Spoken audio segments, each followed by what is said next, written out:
Can we call this meeting to order? Yes, sir. All right, thank you. Happy New Year, everybody. Happy and just hopeful New Year.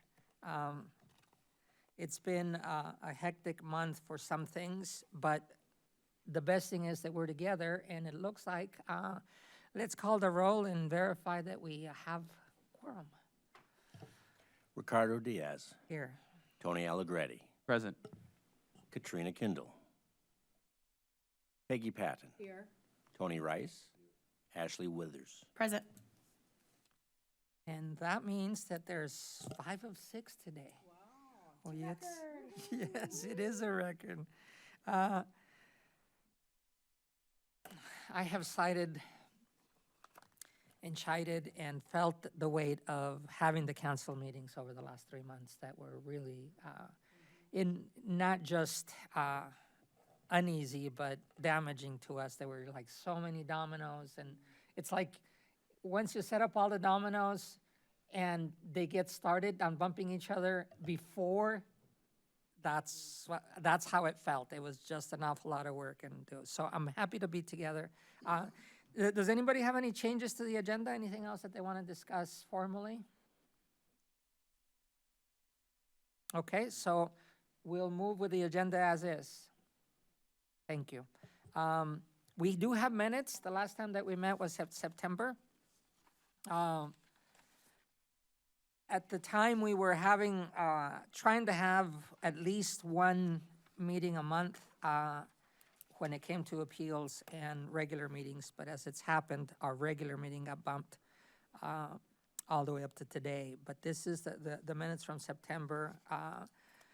The recall of what was at the then is not very different because our agenda was actually formed for November, I think. So does anybody have any changes or additions or highlights of the September minutes? If not, then let's take a motion to approve them. Thank you very much, Peggy. A second. And thank you, Ash, for seconding. I think we have to have a roll call vote. A voice, Or can we voice have is a voice on acceptable. this one? Okay, everyone that approves of the minutes from September, please say aye. Aye. Anyone not? Okay, so minutes approved from September. And we have not been in this situation for a long time, but we have no one in the room for public input. So we'll accomplish number 4 then, and we'll move on to listening and seeing what Carla has brought. And Tom, I guess you guys do it together. There hasn't been a whole lot of activity. We do have one new complaint since we last met, and that has been uploaded to the portal for your preview. Mostly administrative work. We've been working fiercely trying to get meetings scheduled in a limited room availability. And so you'll be looking at what's available tonight for you guys to decide on. But we were working on that. I actually spent 2 weeks in jury duty, so I really couldn't plan to go out and do any outreach or anything like that because I had to be available if they told me, I had to go to report to the courthouse.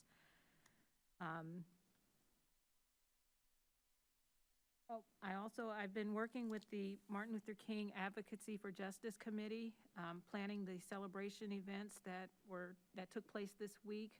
There was the celebration event on Sunday at the Cranert, and then they had the Unity Breakfast at the Vineyard Church on Monday. At both events, I was part of the program where at the Sunday night event, I presented the Humanitarian Award, and at the Unity Breakfast, I introduced the scholarship recipients and their families. Both were well attended.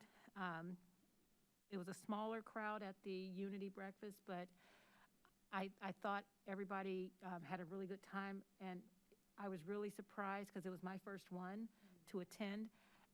When we were actually sitting down for breakfast, how collegial people were and how people were sitting with people they didn't know, and they were getting to know people. So the essence of unity was really present there. So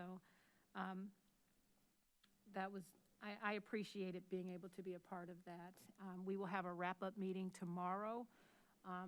My guess is they'll talk about, you know, what went well, what could have been better, and planning for next year. And I also attended the council meeting with the chair and vice chair?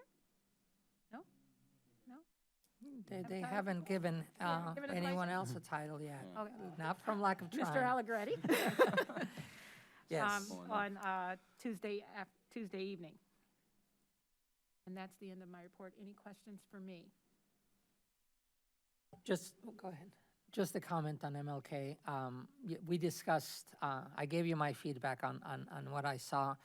For some reason, it became part of in our family to go to things every year. And I had not seen, but they got confirmed over email. There is the closing ceremony activity on Saturday morning. And it's at the Cranert. My boy just think that those strawberries and chocolate are the best thing. He's 14 now, but he's been eating them ever since we moved here. But that's when they award, they recognize kids' contributions. And it used to be essay, and then it became media, and that's what they're labeling it now, as media creativity or something. But I recommend it. It's nice. I had one other thing that I wanted to mention. You all should have received an email from Bridget Broyen for the Jetty Roads Day celebration in June. I believe it's June 25th this year. And they are looking for volunteers. I know, Mr. Diaz, you've already volunteered, but they would love to have volunteers. They would like to get a good, healthy, diverse group working. It's usually from 1 to 4. Yeah, I think it's 12 to 4. They do but- 1-hour shifts. There will be a booth. They're hoping to have 2 for the city, so that there's enough of us to participate and space for us. I will likely be there, but I also am on their Urbana Park District Advisory Committee, and then we also have a booth through my work, so I will try to spread my time between all 3, so. If you can volunteer, just go to your email. Okay, and- yeah, I saw that and- from and Bridget, sign up so. for it. Thank you. Those are all Bridget. opportunities, right? To have more contact. At the last 2, the one that was downtown, it was Pride, The Pride Fest. the Pride and- Fest. And then the Urbana Fire Department's Family Night. Oh, that's right. That was, each one of those nights, I maybe got 2, 3 people that were willing to listen and to talk. So what is it? How does it work? And whatever else. One was in Spanish when we did the fire hoses. But it was like, they live in town, but they don't know that there is a mechanism for people, to complain and just to respond. The police is here, and if you're dissatisfied, right? At least that's my lead-in line. And then we can talk about other things.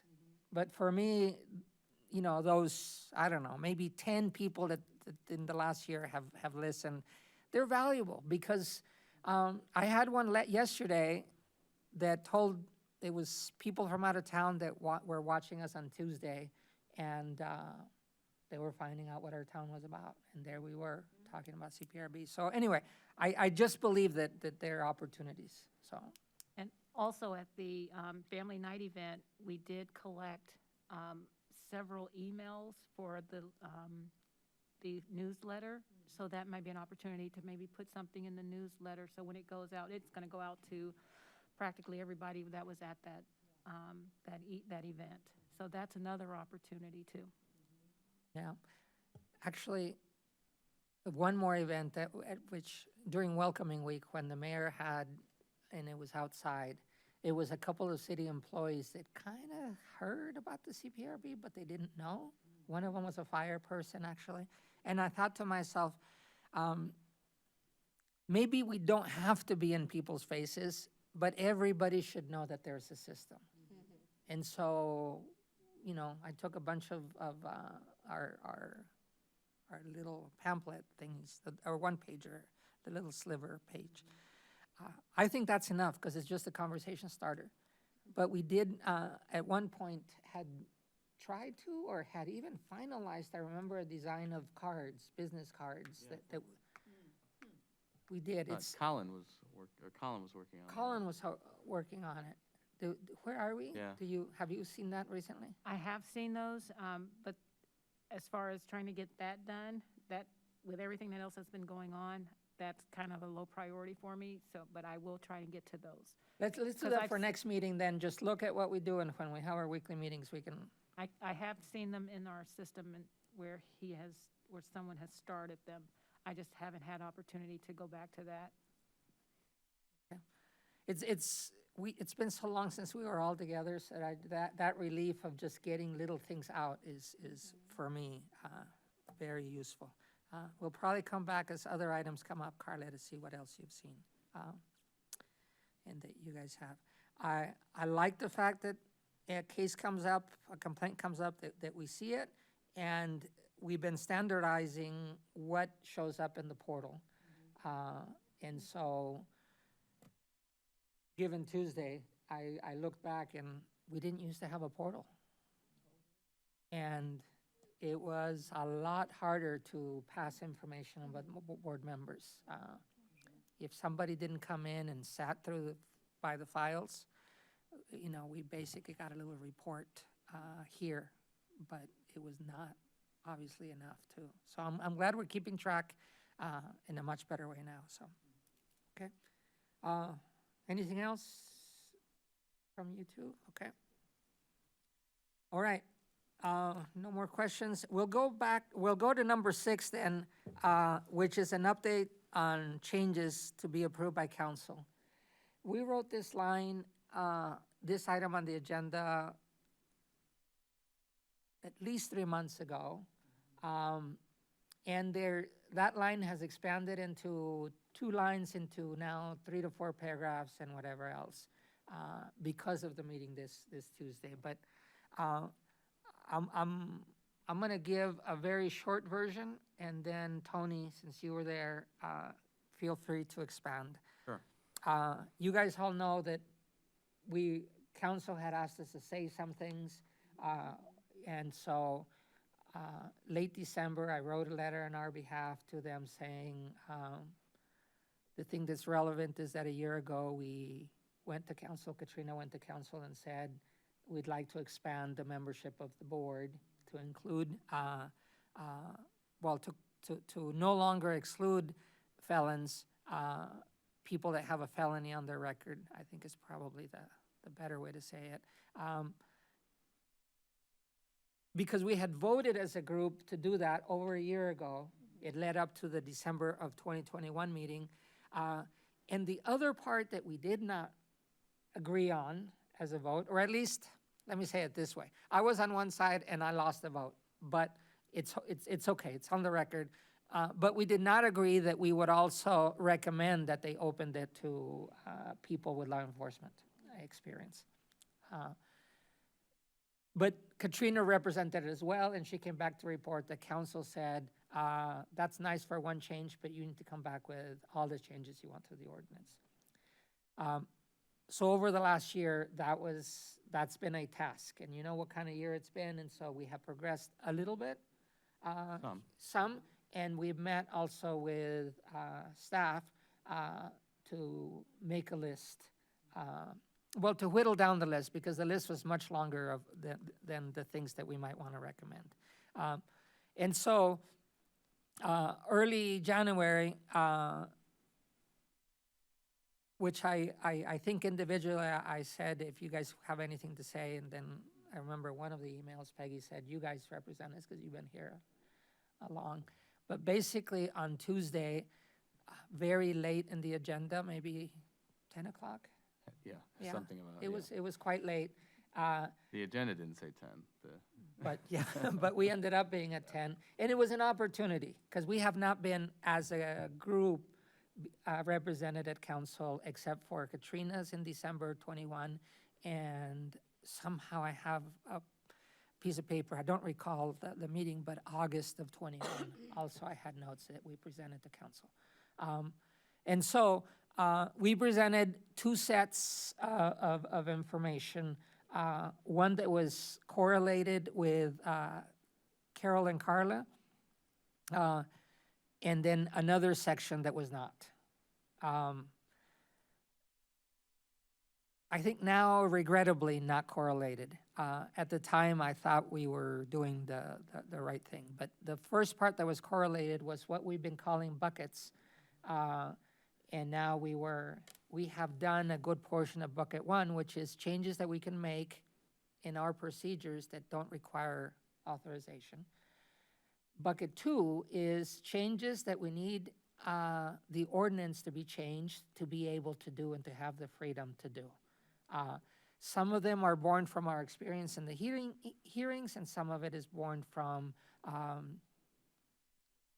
recommendations from a document called Residents' Recommendations to the CPRB that was circulated, I think, at the end of 2020.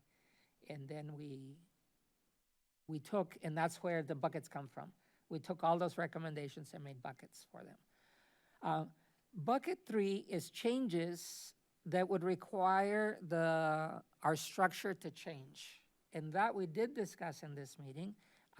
And we, as a group, basically said, we don't want to change the structure because as you guys, as new ones were taught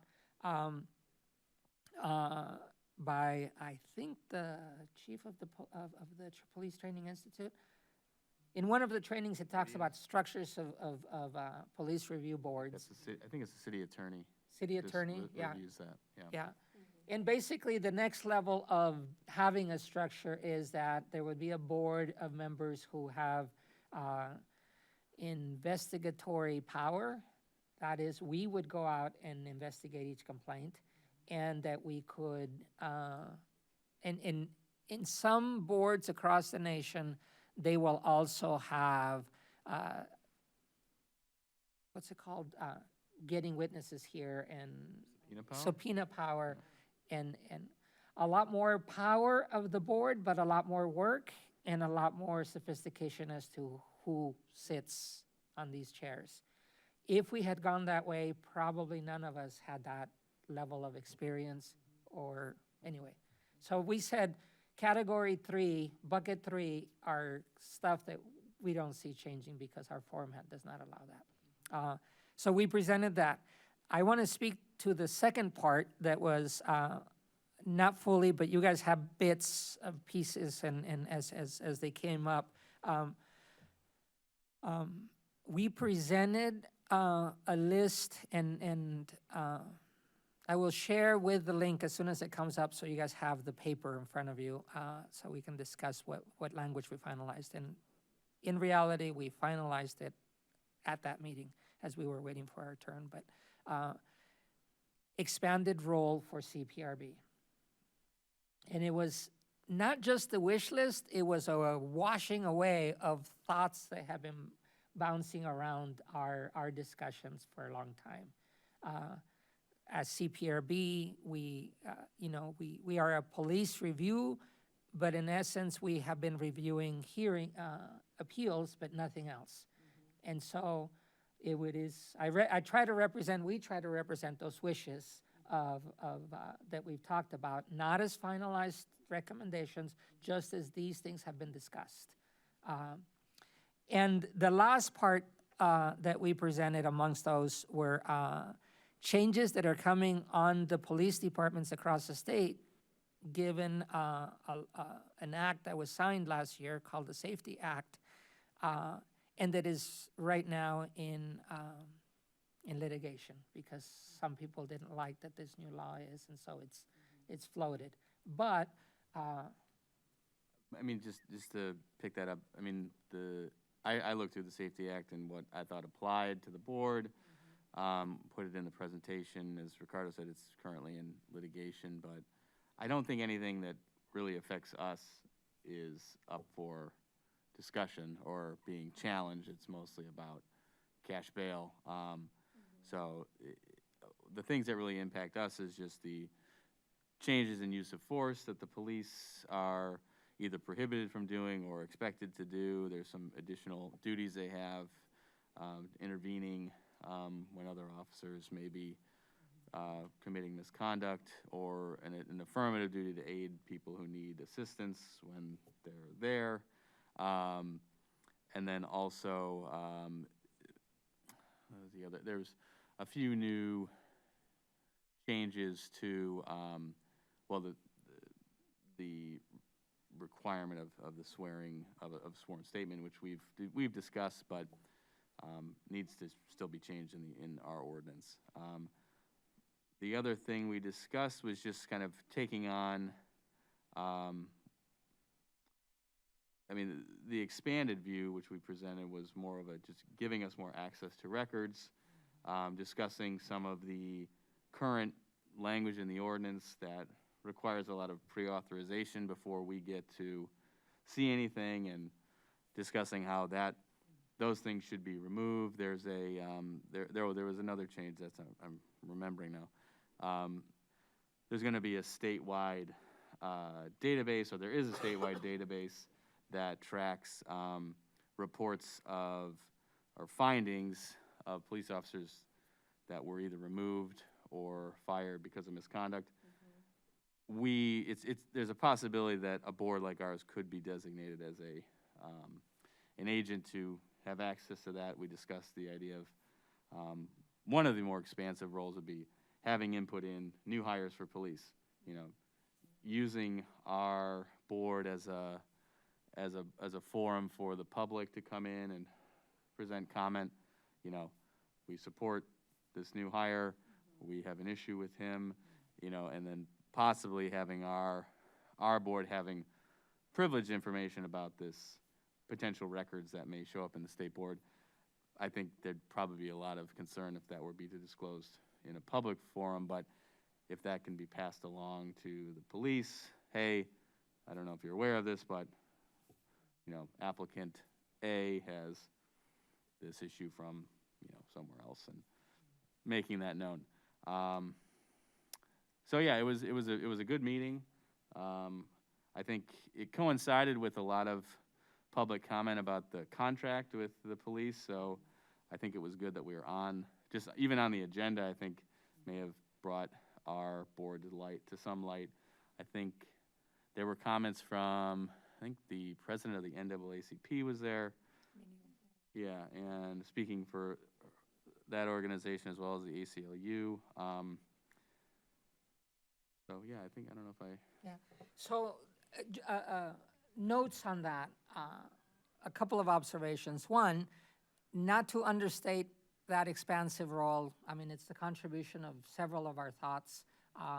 And as you watch the video with the presentation, I hope that it represents us as to, as to our ideas. I don't want to understate that of the content of all that. But I do want to emphasize that the impact of us putting all that forward is big. It's big because we have, we're still going through lots of appeals, and we have been busy mostly doing the grind of the stuff that is presently written. And we have spent less time in discussing the issues, or at least agreeing on what we would recommend to agreeing publicly instead of individually to some of these ideas. But also because we are in the middle of a lot of feedback as to the contract, and frankly, that was one of my fears walking in. What are we walking into, under whose guise, and how much of what we discuss can be put out there? I tried very hard to say, number one, this is not staff's thinking, but two, these are not proposals. These are discussions. because we need to eventually get to what do we recommend to them. And under their timelines of both contracts and city council deciding our ordinance, that's on them. But we should represent and be as clean as possible as to, this is what we recommend. And for me, the highlight is, the not expansion of the board, the inclusion of the board. We voted to say felons, people that have committed a felony ought to have a place at this board. But we didn't agree on the other one, so that's how we presented it. The more important part and impact of that is that we are to have 7 members. We have had 6. Tony was sick, and so that left us with 5. So it meant that only 2 people could not come. And you've seen the consequences of having a reduced board opportunity for quorum. And we don't want to have that anymore, and therefore we should. That's a big one, that things have to line up, and we need to have as much opportunity to get a full board to do that. We'll come back to that at the end. Anyway, that's our report of what happened. They asked as many questions as you'll see in the video, but it's they wanted to talk. And they had questions, and we answered as best as we could. But then they invited us back and said, could the CPRB come back? Before then, we will have further meetings to have specifics, and they'll be circulated by you. And what is hard is that we are obligated to have a meeting a quarter. We have tried to have a meeting a month at least, between hearings and public meetings, and we haven't successfully done it. But as we now will have dates for the regular meetings, I hope that we can get to getting to these comments and saving those meetings for that. So anyway, so that's number 6, our report. Questions are welcomed, and clarifications too from 2, 3 that were there. Were you there? No, on Tuesday night. No, it's overtime. That's our regular time, but it's overtime. Okay, any more comments on that?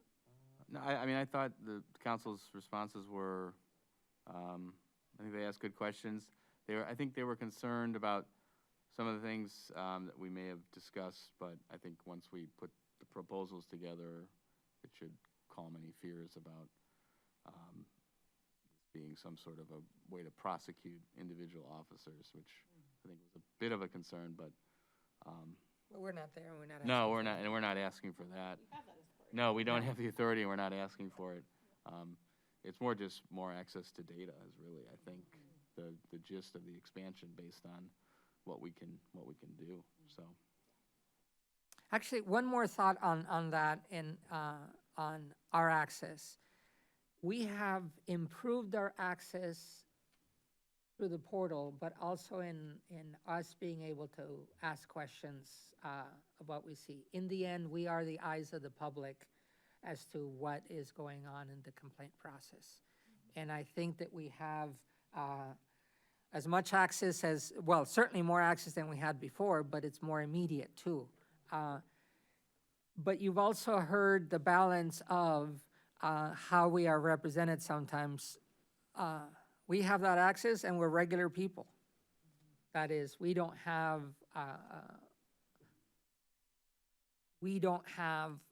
obligatory access from as employees or as police or agents of police or the city, and so we are the public.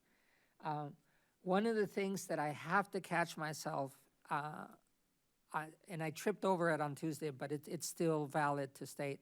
I have learned a lot of things about the police in Urbana through this position, and I have been pleasantly informed in seeing whether it's the ride-alongs or the trainings or everything else.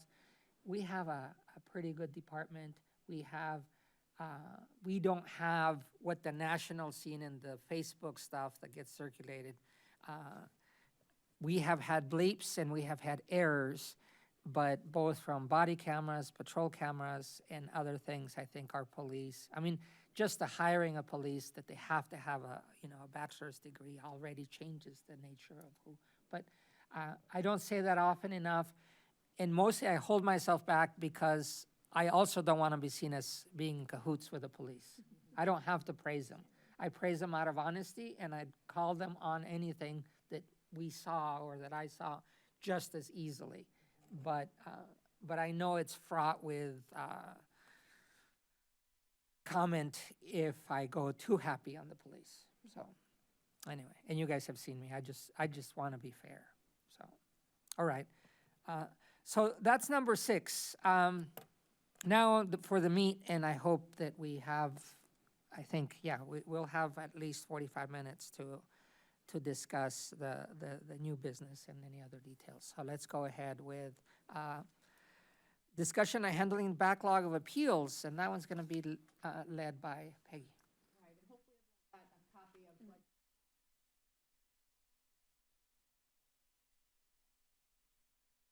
I have it on, thank you.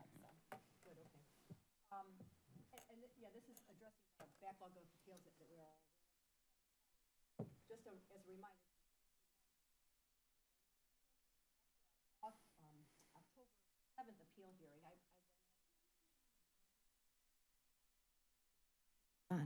oh, thank you. Who was that? It was God. Yeah, I just sound like, I always knew God was a woman.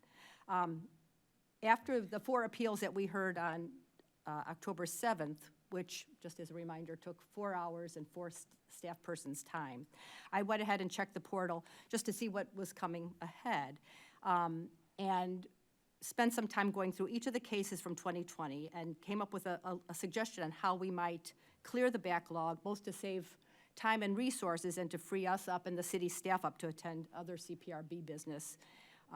So I gave you a summary of what I found in the 41 appeals that are remaining in 2020. I mean, they were grouped really into 2 main buckets, talking about buckets. And the first one was 11 of the 41 remaining appeals, or 27% of the total, had to do with administrative appeals. Accusations that the complaint or appeal wasn't properly processed or in some fashion, examples would be like the appellant didn't receive the investigative report, didn't receive an acknowledgement that the appeal was filed, response was outside the time period, no complaint number was assigned. I kind of grouped all of those as administrative appeals. And I have all of these appeal numbers written out on my copy, which I'm happy to share when people need to know that. And so my suggestion after reading those is that we ask Carol Mitten to address those administrative appeals, which constitutes almost a third of what's waiting for us. The other bucket of very similar appeals constituted 54%. So 22 of the 41 appeals sitting in that portal for us to act on have to do with unsafe driving. Rolling through a stop sign, going 40 in a 30-mile-per-hour zone, speeding without lights or sirens. And because there were so many on the topic of unsafe driving, to me suggested that a systemic response is required. And so I suggest that we focus on what police can offer as potential solutions to valid concerns about unsafe driving. But in doing so, because so many of the appeals, 22 or 54%, really were the same appeal related to unsafe driving, that we have an appeal hearing for one of those 22 and have those recommendations apply to the other. Because unsafe driving is unsafe driving, and they were all very, very similar. So that's my second recommendation, dealing with over half of them, unsafe driving. The next bucket was a much smaller bucket. I mean, it's 4 of the 41, or 10%, but they were basically problems that occurred resulting from COVID that are no longer an issue and hopefully won't reoccur, or in some cases have been resolved. And in those, the examples I'm talking about here is a city building was closed for a period of time because of COVID. Notarization was required, and that was a problem during COVID, but that has been since resolved, as I understand, because notarization is no longer required. So, in other words, no corrective action can be taken, or it's already been taken.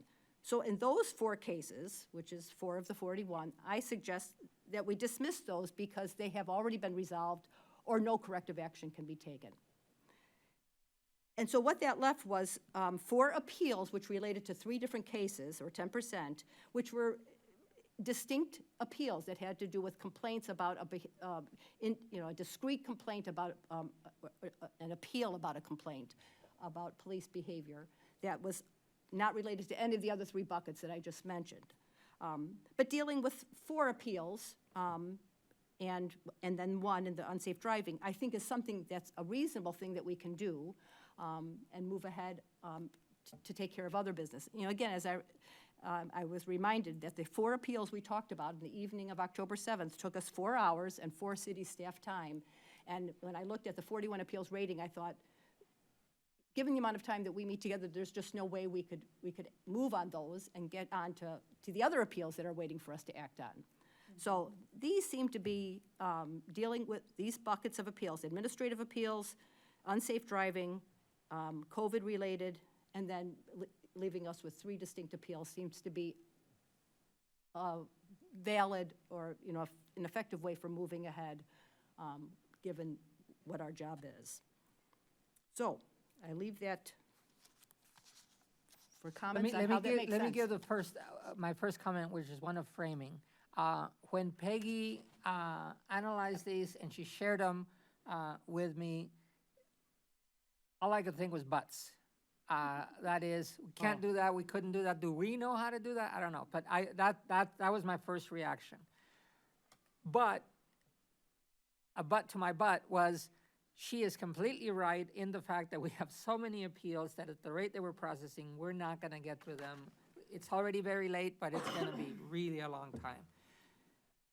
And as a result of that, I was just like, number one, happy that she had seen the problem and done something about it. Mm-hmm.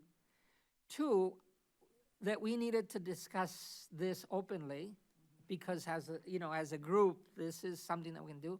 But the other one that I went to was, can we categorize them and handle them? So I asked Carla to talk to legal and to say, what can we do?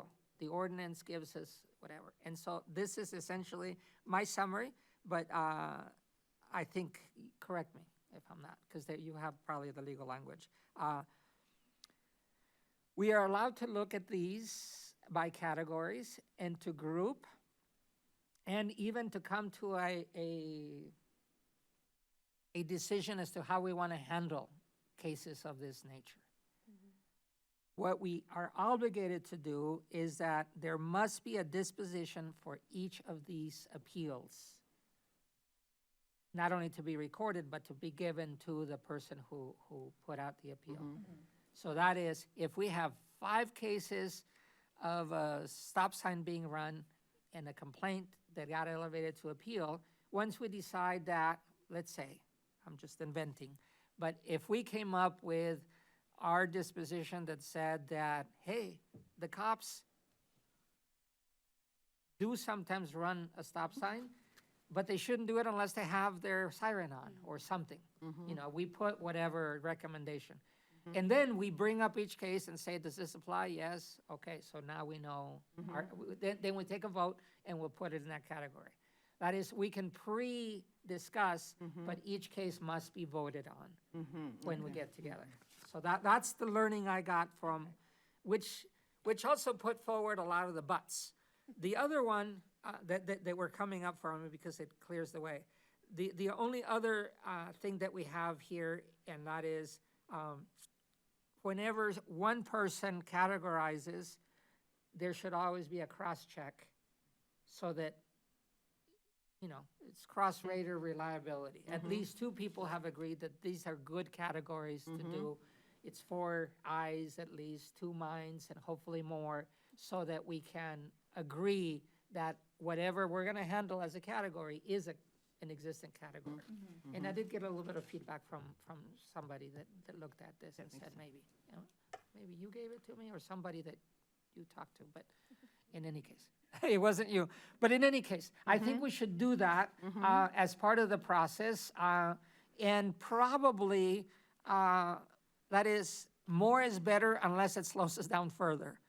And so I would recommend that we take an opportunity, as Peggy did, and either divvy them up to cross-check, and then, this is how we normally do evaluations on the academic side. Two people see it, if they agree, no further need. Two people see it, and if they disagree, a third person must go in and have the tie, dissolve the tie or whatever else, break the tie, is the word. And if that's true, then out of 41 of us present here, we're only talking about 8 apiece. And I think Katrina would be able to go. And because if one other person takes 8, we each take 8, That's true. and you've already done all of them, then we'll just put our vote to say, hey, I agree with Peggy, all of those belong in this category, Yeah. and then we move on. Guess? I just wanted to add one other comment to your comments about your summary, was that for the bucket number 1 with the 22, that it was recommended to put apples to apples. So break them, disaggregate the data a little further so that it's stop signs versus speed versus to disaggregate those right. further.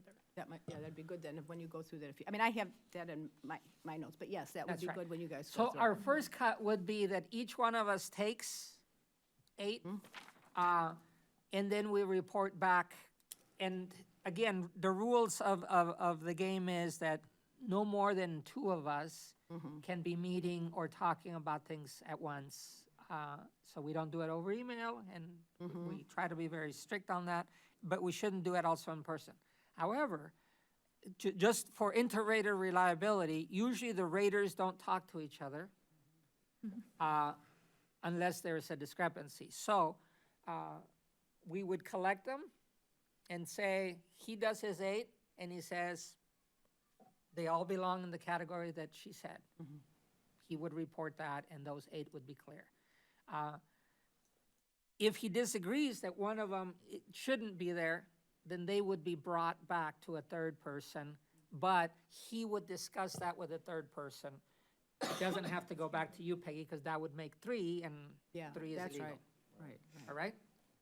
So if that's okay, choose your category, and Peggy, you get to delve out Yeah, of you know, 8 of them. I'll ask Katrina, and I think she'll be in agreement. She and I had talked about this. yes, and Admissions page, right? yes, so I have, the numbers I have are, appeal sure we're all doing the 2028, and so on, so hopefully that you'll find, I thought that was the best way to find them, that's how I have identified So them. if everybody's okay, Peggy's gonna send us 8 numbers, Each of you 8 numbers, okay? each of us 8 numbers. That would be great. And then if you give the clearance for those 8, then nothing else has to be done yet. Okay, But if you have a discrepancy, then you need to bring in a third one, and let's make it of your choice. You can then delegate and say, hey, Tony, can you look at this number and see whether it falls in this category or not? And then those 2 people would say, oh, we did agree, okay, so we're here, and Peggy's categorization is tweaked, is hereby tweaked, okay? gotcha. If we thus keep it then one-on-one, that keeps the rules that where only 2 people are talking at once. Yeah, And then, and if you guys agree on that, then I'm ready for a discussion as to what else would need to be done and how do we do it. So, your reactions. I just want to make sure that each person making those appeal feels heard in that as well. So I don't want to I like the idea of kind of maybe lumping them together and then making like a decision, but like voting on each one to make sure it applies, rather than having like a full hearing over each one. But I want to make sure that those people feel heard and not that we're just kind of trying to toss it That's fair. aside to get That's rid fair. of it. I feel like I do agree kind of the 4 that were impacted by COVID of kind of maybe just like, well, some of those policies have been changed, like the notary, and like we can't address that in any real way now. And then the 11 with the like administrative thing, I think one thing that kind of came up in our last hearing regards to that was that those were like administrative complaints, not police complaints. But then there wasn't a clear way for somebody to file a complaint of an administrative level. So like, I would like to still address those in some capacity, making some recommendations on like, okay, well, yeah, this isn't like a specific police complaint, but there needs to be a very well thought out way for somebody to follow up, if they feel like their original complaint had not been addressed. And so that particular individual, I remember saying like, I didn't know a way to follow up, so I just filed another complaint. So that needs, I think, to be kind of ironed out a little bit more clearly to address those. If I hear you correctly, is that, well, each person should be heard. Yeah. Definitely. But especially in the administrative complaints, they're not off our hands yet because we want to make sure I that don't that feel- I complaint don't goes feel that they to are. the city, to the appropriate department, or Correct. whichever way. There just needs to be a better procedure Yeah. for somebody to follow up on a complaint that hasn't been thoroughly addressed. So there's two derivatives of that line. Number one, because you cited the last time we were together doing a hearing, and it's true, there needed to be a way. And in fact, over a year ago, when we were looking at, taking all these, putting a number to each one of these complaints that turn into appeal that looked administrative, that was a decision that we made. I was in the room. I wasn't chair yet, but I was in the room when it happened. And it was like, we're doing it for the sake of transparency. Everything should have a number. Yeah. What we did not anticipate at the time is the second part, which is, it didn't happen at the last hearing. We don't have, when the ordinance gives us what our response should be, one of them is not dismissal. And so we got caught in the situation of none of the categories apply for us to say this, as we process something that we feel doesn't belong to us, we should dismiss it with instruction to take it up somewhere. So that was one of the things that actually came up on Tuesday, but it is a change of the ordinance. The ordinance should give us the option for dismissal, because when we're caught in that situation, we're waffling and we're disobeying what that ordinance should be. And so we have taken a little bit of liberty to say the ordinance says we should either support or not support the chief's findings. You know what? Sometimes we're not agreeing with the chief, but there's a letter and we'll agree or not agree with the letter. We will have to then agree that there will be times, especially in this category, and we say there's an option is remand it for further information, and we'll remand it or something like that to the city, given that we don't have a dismissal yet. If the council gives us a dismissal option, then we will use it, but right now, we would end up with that kind of, it's a crossover, it's technicality, but I think it needs to be spoken, okay? Are these are all from one appellant, or are there multiple? No, it is, and that was, I know, because I talked to Ricardo, before he even came to this body to say, is this something we can do? And that's when he reported, checked with legal.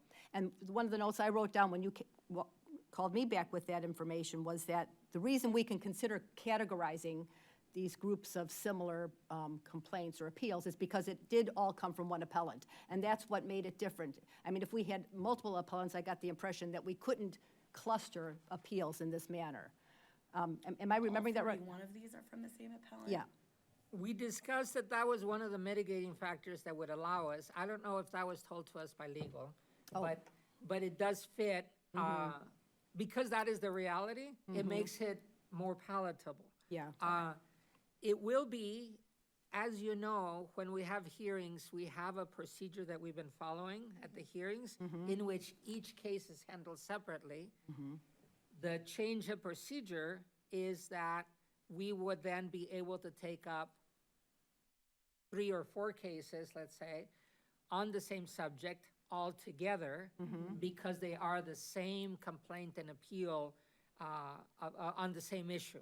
So we would be able to take in all the information for, let's say, those 4, and be able to present them, to be presented to us, so then when we give a disposition, we are listening to that affected person on that particular case. Disregard. Yeah, that's why I just wanted to make sure, yeah, Make sure this one person is right, heard. yeah. Well, let me recall the conversation with Peggy, though, because it does jump onto that. There are some of these complaints that are serious enough that they need individual time because they don't necessarily fit into the category neatly. And therefore, I think one of Peggy's motivations, besides it being the hours and whatever else, was we can't get to them because we're spinning on wheels on other things that are, they could be grouped. And so, I don't know where those are here, Peggy. I neglected to follow up The with you. series, well, they're the last category. There's 4 appeals, or 3 there are 3 All right. cases that are what I did not fall into those other buckets and deserve independent review Okay. in my, Because they don't fit into the category. right, and they're Okay. all discrete. Oh, right. when somebody gets those 4, then they could say, I disagree with Peggy, I think we could put them in the other category. Absolutely. They could. That's Okay, right. we'll see what happens. Right. All right, thank you. So there's really 37 that. No, well, I included all of them, 41, 11, 22, 4, and 4. But the last 4, you think should get full-blown Yes, here? Okay. right. Yeah, but whoever gets us, Yeah. gets them, can agree or disagree Right, with they that. can push it into Right. another category. Yeah, Okay. okay. All right, So, just so I'm understanding, your, the process that we're gonna follow is that I'll send out 8 cases to each of you for you to review and for you to determine whether or not they in fact go in the bucket that I described. And if that, once we finish that process, then we can move ahead and start responding to these clusters of appeals in the manner listed here. By or in some- category. Yeah, by category, without calling the appellant in each time. And we can, I mean, that's, except in the cases where they're discrete complaints. We can, actually don't know that. I think it would be better to call them by category with the appellant present so that they can defend why that was, why that particular day it applies to the category, or have them say, this did happen. So I wouldn't, it'll shorten our time, it will. yes, because now, as we've done things now, is we do one, we finish with one, and then we call the person, and then they expose that, and that person has actually said something, well, as you remember from the last one, now they wouldn't have to do that, because if it's bunched in the same one, then they are there. They can answer. Okay, thank you. Okay, so one more thing, Peggy, as to procedure then. That means that as soon as we can start getting hearings, we have permission from us, and if we need a vote, we should record it, to start moving in this direction. I'm sorry, I lost my thought. I'll come back to it. Anyway, this is good progress. Oh, Yeah. the thought was just the one from a long time ago. 2 years ago, as we were looking at the number of hearings, we said, we ought to triage these. Oh, so, yep, so it's just, And then we could not figure out a procedure for triaging. And there you go. And Peggy Oh. has, okay. It definitely makes it easier if this is all from the same individual as well. I was afraid it was gonna be like multiple people, and then I would feel bad if one person felt like, well, mine didn't was listen to it. dismissed, but this person's wasn't, so Right, yes, that would be, that simplifies, I think, the process and procedure. So the proposal about having it handled administratively, how are we doing that within the ordinance? my thought, as I've, this has been in my mind churning for two months, is that one of the ways we can do is remand for further further, okay. information. And that we would take those administrative ones and say, we need further, but from the city, and hopefully by then, the council has given us the dismissal category. Okay. I mean, it's the only way I could make it fit within Yeah, we just punt the it. 5, yeah. We punt it until we have the authorization to dismiss. okay. I was just going to give Go you ahead. some food for thought. The ordinance says complaints against a sworn officer. So if those aren't against a sworn officer, then there may be room to come up with a process Yeah, outside of. you, but we you're could- right, Carla. We have discussed that yeah. quite a bit. No, it makes sense to have a dismissal option when it doesn't meet the qualifications of a complaint. Sure, no, that makes a lot of sense. And then we could apply it's not a sworn officer. But we made the mistake, and I'll say we, because I was in the room, we made the mistake of accepting them even though they didn't qualify under the sworn officer category or anything else. At the time, we just wanted to make sure that the person didn't feel like they didn't get addressed. And that brought on all these consequences too, so. And I was just suggesting that may give you an opportunity to address it without having to address it in an actual appeal hearing.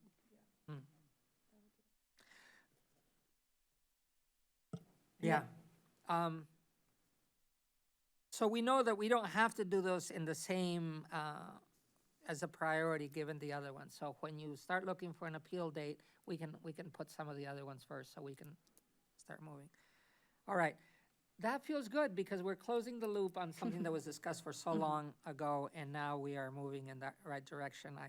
The public should know then that this is taken in the best interest both of resources and of fairness, as we do this, so. My last question, is there a time frame that you'd like this to happen in, Ricardo? I mean, I'll send this out in the next few days, but I know we don't have a next meeting scheduled, but will Can we say a week or two to look at your 8 cases? How much, Yeah, I think how much time do you That guys? should be doable. A week is all right? Yeah, that should Okay, be. so from the moment you send it to us, we have 8 days to agree, disagree. And let's give ourselves at least 1 week, because afterwards, because if we have disagreement, those 2 people need to talk, so give them a week. And then, so in 2 weeks, Carla, today is the 19. 19th.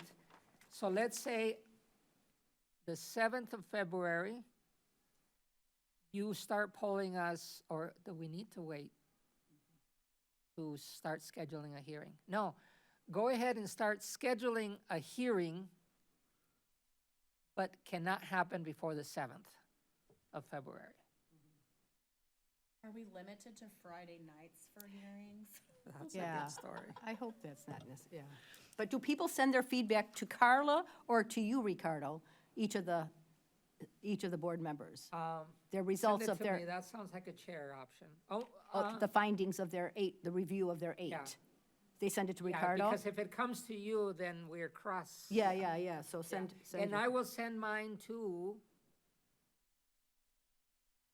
anybody want them? I will send my report of my 8 to, Tony's an I'll take important it. person. Okay, good volunteering. Okay, so I send mine to Unofficial to- vice to chair, Tony. isn't he? okay, All right, thank you. and if we have a discrepancy that person, I or you will agree, will delve out and make sure that it's considered further. Okay, so not before February 7th, but after that, please get us together and we can start handling the categories. I feel like we have I was gonna say the word cover, and that's the appropriate term, I think, to say we are under both legal and then the opportunity of fairness to handle the case, to have the individual present. Okay.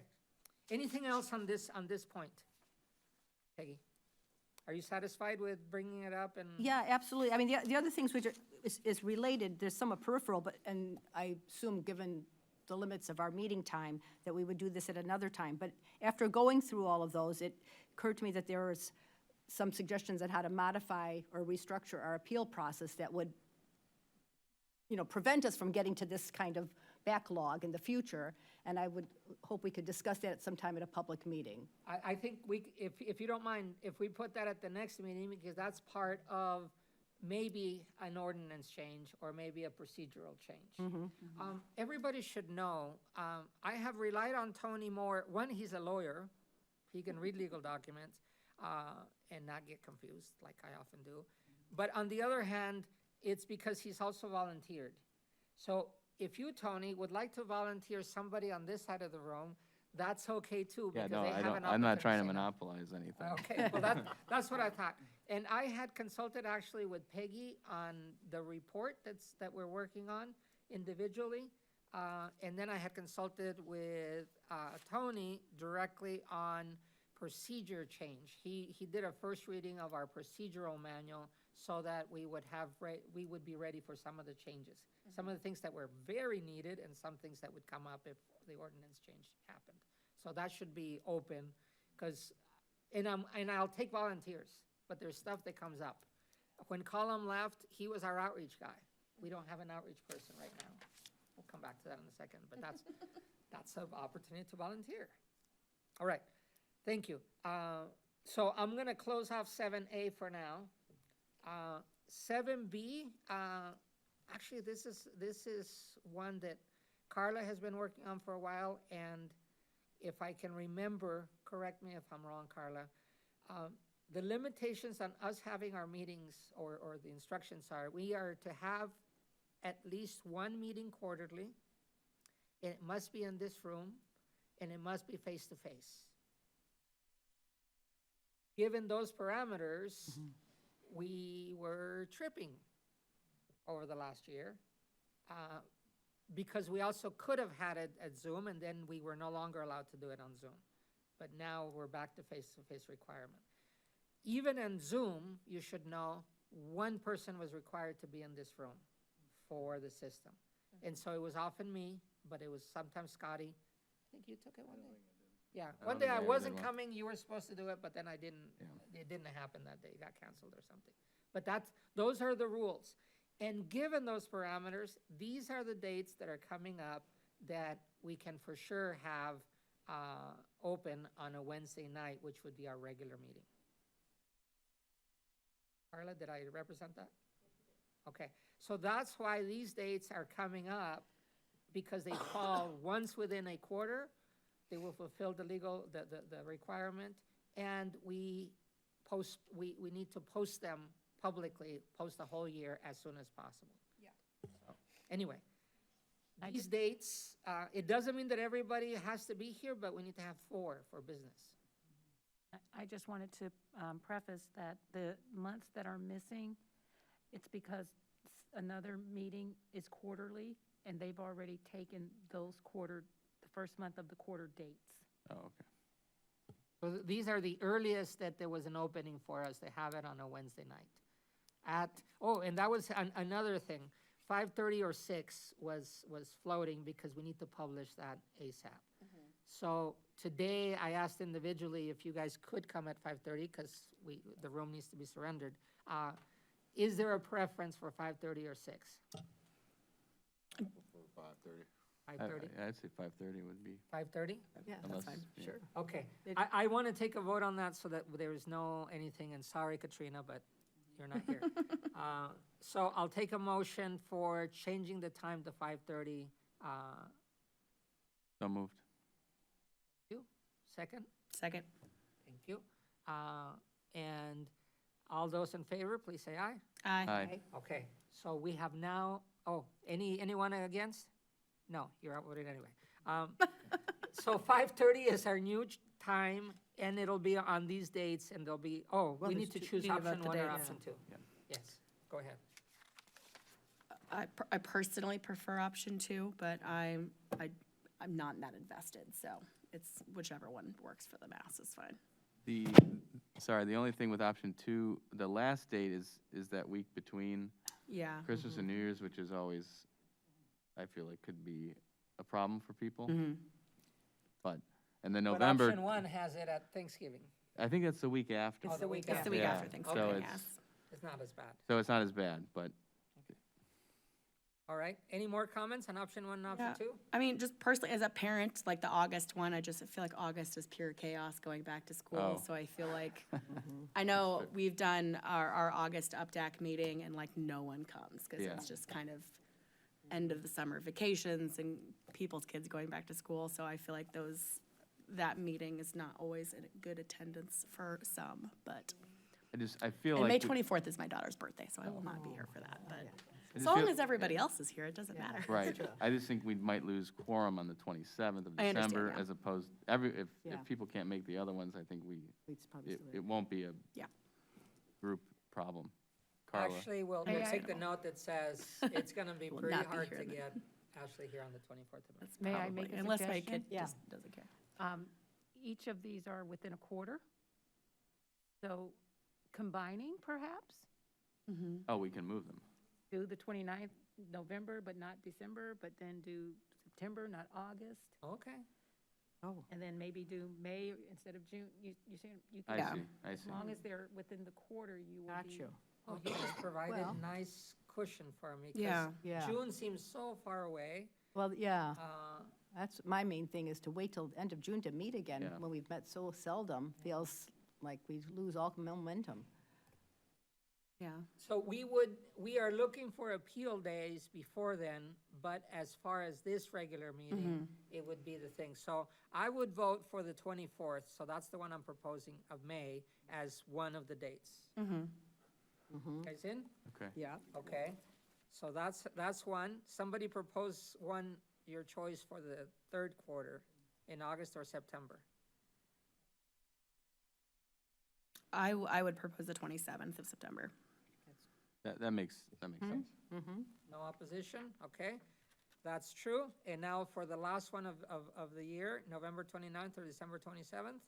I would vote the 29th. November Yes. 29th. Yeah, the November Yeah, date. and that's the one that, all right. So we Okay. have 3 meetings on a particular time, which should increase the odds of at least 4 of us, maybe 5, and heck, maybe 6 by then. Ah, We have a, right. all right, all right. Thank you very much for your contributions there. We'll close off 7B. You We're- need a, Make a motion? Chair- yeah. Oh, Chair, yes, please. you need a motion and a vote. Okay, thank you. Somebody make a motion to take May 24th, September 27th, and November 29th at 5:30 as our regular meeting time.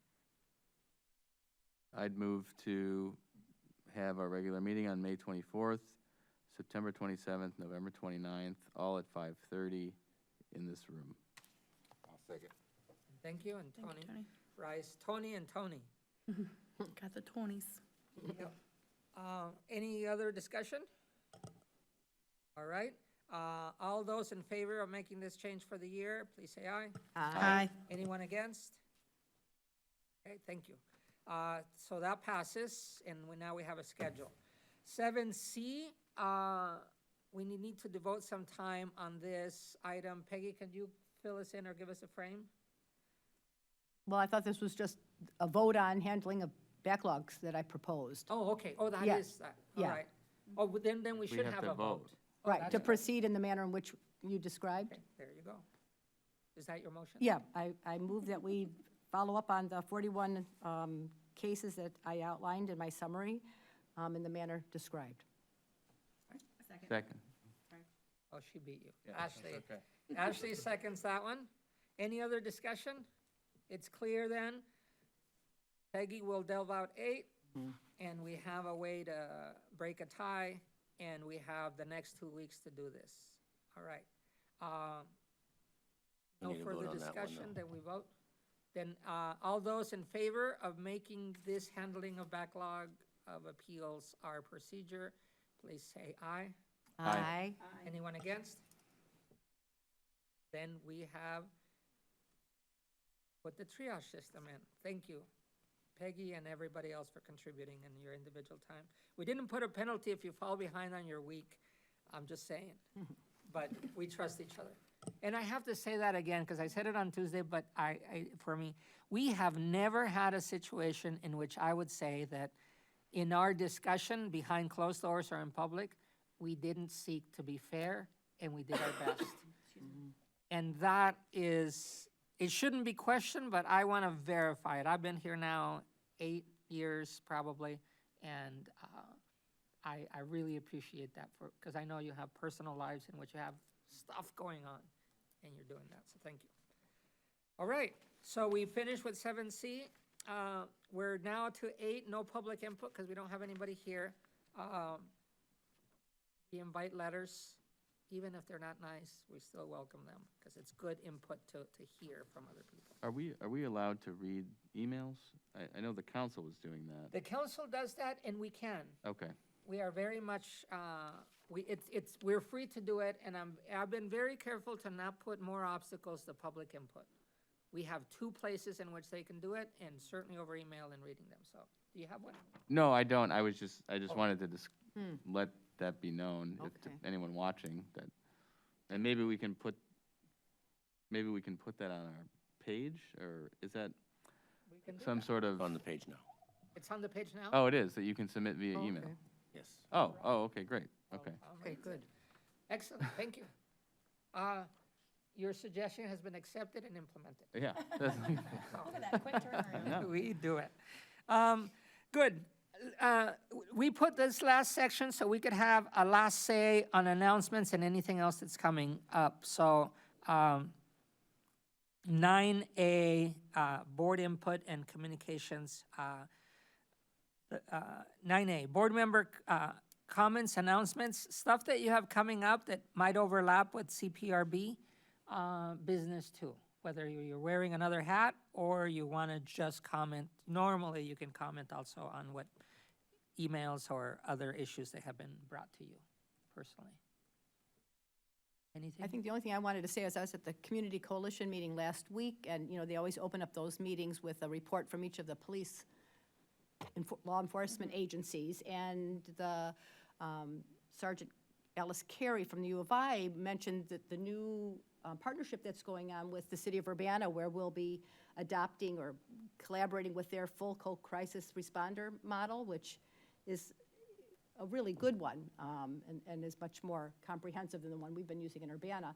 And I just happened to see Mayor Marlin, we were leaving the meeting at the same time, and I said, is that really happening, or is this sort of pie in the sky? She said, oh, no, that's absolutely happening. That's not, in discussion. So I find that real encouraging. Actually, and I heard a comment about it saying, oh, and it can do that now? Yeah. And I was like, wow, Yeah. features coming up that are nice.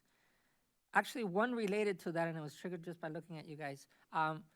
The city of Urbana is going through a safety, what's the official title? Community Safety Review. And that includes items that would come to us, procedures, comments from the public, but also from any one of us. I'm not sure at what stage we are. I know we're at the beginning of it, but is it survey time or? We haven't begun yet. We will start that, I believe. We haven't started yet. We have interviewed and hired the firm that will be conducting it. And I believe our first meeting is in early February. Yeah. So it's coming up. I strongly advise us to contribute. There will be sections in there that overlap with what we're doing and what could be done. I must say, I really like the publicity that's been going also for the Rethinking Urbana initiative. I mean, we live in a small town. We have one Walmart. That to me is as small as it could get out there in the boondocks too. But we have good system. We have enough staff. As little as it is for you, from you guys' perspective, from the work, we have more staff than most of the places that I visit. And therefore, we can do these initiatives and pick up thinking. So, thank you. All right, any more announcements, comments? All right, we're good. Applications needed for board vacancies. Do we speak up, Carla? Let me first invite. We have one position open. And right now, we do have the exclusions on them. Anyone who's had law enforcement, who has been an employee of a law enforcement agency at the federal, state, or local level, or anyone with a felony is excluded. But besides that, the application is on the website. And what happens then, you send in your app, it comes to the mayor's office, they call up and line up, and then one of us is in the interview process along with one of the police. And then the mayor has made it a habit or a common that once the small group says yes, then it goes to council and they get a chance at looking at the resume of the person. It wasn't needed by ordinance, but she's making it public enough. I have a question about, just who's able to apply. So do they have to just have an Urbana address? Or like, can they be in Urbana Township versus within city limits? Within the city limits, okay. Hold on. I'm gonna ask for you guys to look it up, because we once had a chair that moved out, and there was a special provision, and it might have been a modification to the ordinance that said that that was no longer a requirement. I know it seems off. That's then excluding Scottswood, Edgewood, like several neighborhoods within Urbana. We Yeah. had one since my tenure that was, I believe, outside of the city limit. So I'll check and make sure. Okay. That would be a nice Let's double check. So clarification to have. if you live anywhere where this is going played, you gotta be near Urbana, submit it, and we can figure out the technicalities later, but go ahead and apply. We're looking for that next seat. Thank you very much. Yeah, Yeah, and that are affected by what we do in Urbana. All right, thank you then. Oh, Carla and I have called it the church tour. Church circuit, that's right. We're doing a church circuit. She's working on and getting us invited to go to churches and make an invitation to apply for these positions. If you want to join, see Carla, because she's doing the scheduling.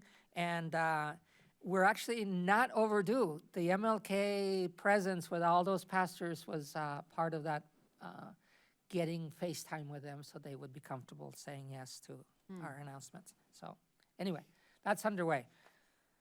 Okay, that's 9A, 9B. Now we're going to finish with 9C, and if we do it in 5 minutes, we will have accomplished our agenda by the correct time tonight.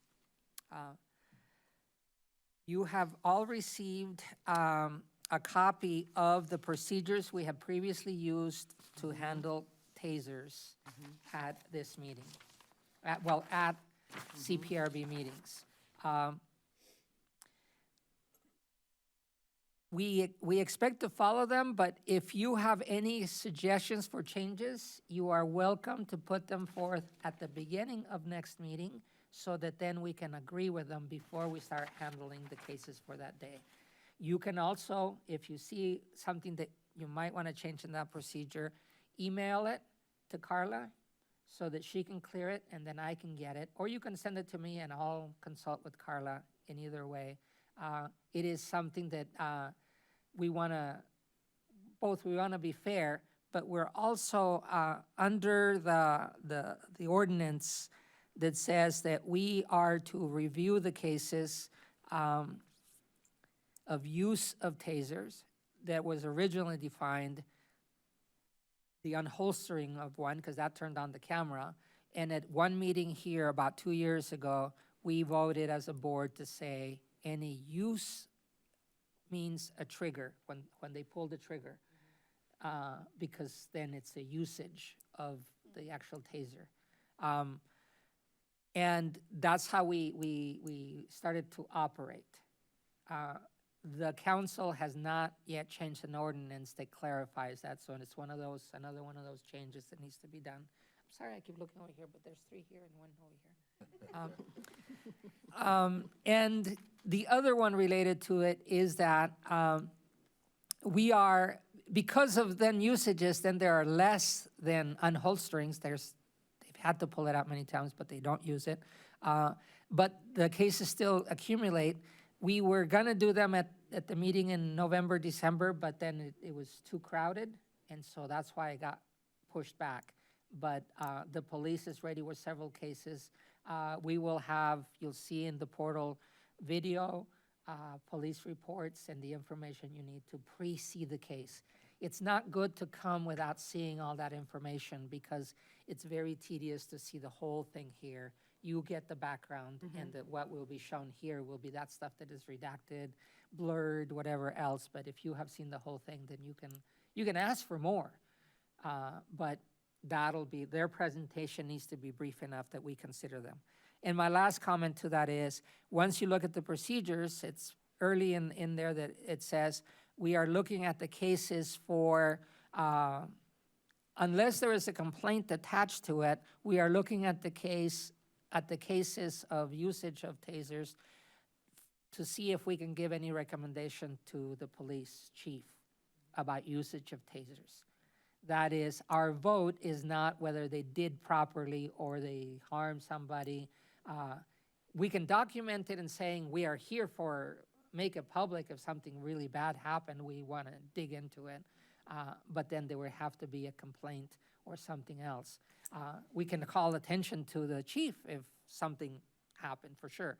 But what I mean is, we wrote it like that so that we could keep a line. We are recommending policy changes or adjustments to policy rather than watching, because the taser is part of usually a bunch of other stuff that happened that day.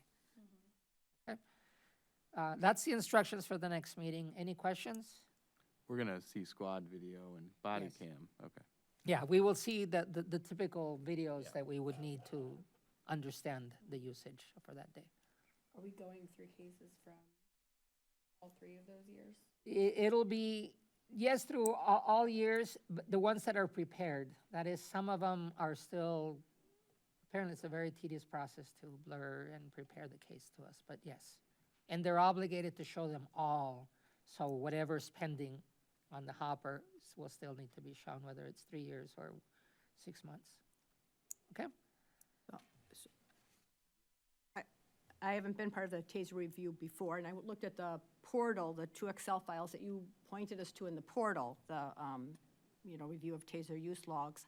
And I could only see very little information. I could see whether a TASER was used, whether a complaint was filed, what the case number was, and whether it was reviewed. But I could not access any video, and there was very little detail. I mean, essentially, I didn't learn anything about the cases, and there were quite a few. I mean, one incident had 29 pages attached to it. So I feel like I don't understand how best to review or prepare for these reviews, because of the volume of information there. I'm not sure where to look and how to get, like, video footage, for example. As they're completing the video, I will upload them. Okay, oh, so the video is not there? They're working. Okay, you still guys working- have, They're still working on that stuff. okay, But we wanted to, as stuff got completed, we wanted to get it up and put it in the portal, not Okay. wait for everything at one time. Yeah. okay. So to clarify, the log, both of complaints, appeals, and tasers, is what's there for sure, because as that happens, it gets another line added and it gets updated to Okay. that, so that we don't lose anything. That is, anything related to that particular case that now has a number, taser or other kind, Okay. then all that information should be there. We have requested that the original redacted copy is there. Sometimes it might not include everything, but in the sense of there's privacy concerns or whatever else, there's usually a reason for it. That the redacted copy is there for cases. In the case of video, the redacted copy is blurring, which will be, some of it will be shown here, and therefore, that's the public part. And then any correspondence or any other information. And that's where you see a case with 29 pages, because if there were 3 cop cars there, there are 3 officers that had to fill out a report, and then there are information from the squad car that might also be part of that. So often the actual case might be like 3 minutes, but because 10 people were there, then we get those 10 points of view, or 10 instruments were there. And that's why it can be tedious. So the best way to prepare for this, our next meeting when we are reviewing these, is to go through each case and the video when the video is uploaded, and the supplementary information. Yeah. For the 3 years. Yeah, and keep your notes, because it does get confusing. I relied on Scotty quite a bit, because I had my notes, and then he would go and say, no, this happened and this happened. One of the things that we often did was come up with a chronology, Okay. so it would help us. And if I have questions about what I'm seeing, is it best to ask you, Carla? Like, when I'm looking at an Excel file, and I'm not sure I'm looking at the right thing, are you the best person? Reach out to me. Okay, thank you. If I don't know the answer. You can reach out to me, and if I don't know the answer, we can contact someone at UPD to help us. Okay, thank you. reviewing it with, looking at the TASER policy as well is usually helpful too. Okay, On the police, well, it's available on the city website, but the TASER policy that the police have oh, okay. is good to look at too.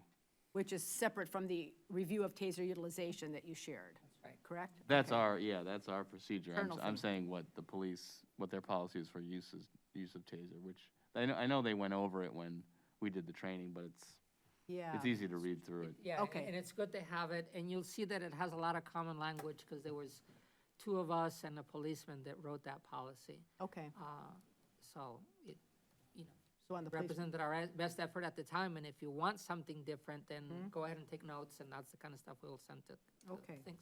All right, everybody, so that covers our last item on the agenda. We have 20 seconds left. Does anybody want to move for closing this meeting? Move to adjourn? Thank you.